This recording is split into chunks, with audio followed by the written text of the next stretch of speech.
Pwede ba yun? Yung magmahal na di nasasaktan?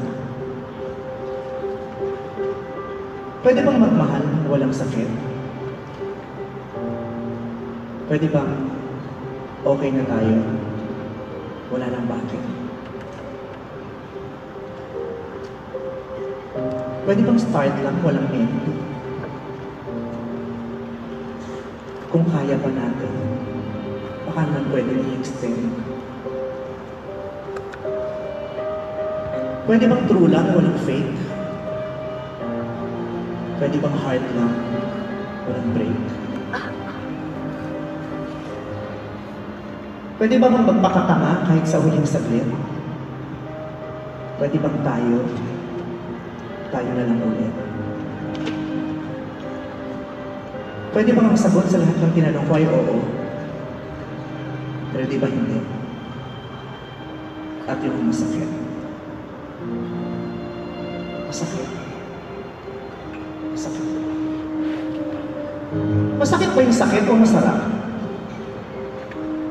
Ayaw ba talaga natin masaktan? Kasi kung ayaw natin, bakit kahit alam na natin na masakit, paulit-ulit pa rin natin binabalikan? At dahil paulit-ulit, pati yung sakit na kasanayan at hinanap-hanap na lang ng katawan, masasaktan ba talaga tayo o nasasarapan?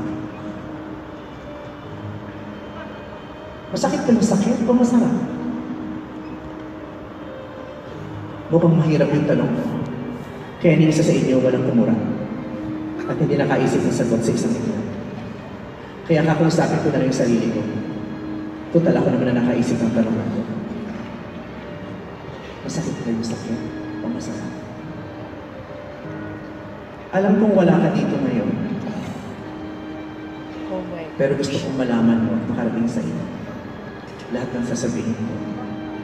Pero sigurado naman ako makakarating sa iyo. Sa dami ba naman ngayon ng chismos at chismos? At gusto kong malaman na masakit. Masakit. Masakit yung sakit. Sobrang sakit. Hindi ko mawari yung sakit. Sobrang sakit. Pero masarap. Alam mo kung bakit? Kasi ikaw ang nagbigay sa akin ng ganitong pakiramdam. Kaya kahit paulit-ulit, ikaw lang ang bibigyan ko ng karapatan na sa akin ay manakit. Dahil mahal kita. Mahal kita habang buhay at hindi lang isang sarili. Oo, mahal kita. Mahal kita. Mahal na mahal kita kahit tayo lang ang nakakaalam. Dahil natatakot ka, natatakot ako, natatakot tayong dalawa na parehong mahusgahan. Mahal kita. Mahal kita. Mahal na mahal kita. Dito sa mundo natin parang kulungan, isang batuli ng masikip, madilim, at ang mahal mo ay pwede mo lang ibulong sa katahimikan at tayong dalawa lang ang nagkakarinigan. Mahal kita. Mahal kita, mahal na mahal kita. At alam kong mahal mo ako kahit tayong dalawa lang ang nagkakaintindihan. Mahal kita. Ang ina nila, mahal kita. Kahit sa dulo nito, alam kong wala tayong laman. Sa bawat pelikula ko, sa bawat palabas ko, gusto sana natin magkasama tayong dalawa sa siksikan. Sa bawat laro mo, sa bawat 3 points mo, gusto ko sana nandun ako para makuna ako sa palakpakan at gusto ko isipin na putang ina, jowa ako yan. Pero hindi natin magawa kasi natatakot tayong parehong mapag-usapan. Kaya kahit wala tayong tagumpay, pareho tayong nananatiling talunan. Ang sakit. Ang sakit, ang sakit. Sobrang sakit. Sobrang sakit. Hindi ko maintindihan yung sakit. Hindi ko alam yung sakit. Pero pagkatapos ng tilian ng mga tao, pagkatapos ng tunog ng simbato, pagkatapos ng punasan at patuyuin lahat ng pawis mo, at bago ko uwi ng bahay niyo, ako pa rin ang tatawagan mo para tanungin ko, napanood ko yung crossover mo, at yun ang masarap. Yun ang masarap. Oh my God. Sino masarap? Para akong baliw. Para akong tanga. Nakita ko pala yung pangalan mo sa telepono para na ako nasa ulan. Pag narinig ko na yung boses mo, pag sinunod ko yung tawa ko, para na ako nasa napaang, para na ako nababaliw. Kasi ang sarap. Ang sarap. Sobrang sarap. Ang sarap pero ang hirap. Ang sarap pero ang saklap.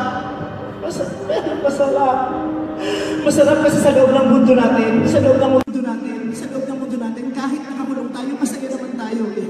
Nagtatawanan, naghahamutan, nakikilitian hanggang sa magkapikunan. At pagkatapos ay magbabati na naman. Pero bakit maglabas ng mundong yan? Hindi tayo pwedeng mag-usapan, hindi tayo pwedeng magpansinan, hindi tayo pwedeng maghawakan, hindi tayo pwedeng magtitigan, hindi tayo pwedeng maglapitan, hindi pwede. Ang lungkot malaya pa tayo doon sa loob ng kulungan. Ilang taon din natin ang inilis. Pinagtatago na parang mga gago. Na parang mga asuro na nakakubli sa isang silid na parang simenteryo at tayong dalawa na lang tao.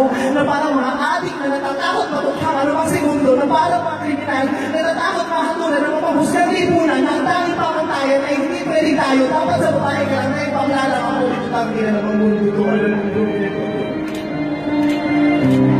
Ano ba kinasinalang ko mo? Hanggang sa isang araw, sa sobrang takot, ay nagkasundugan ang loob ng maglaban dahil pagod na tayo, pareho na tayong luwan.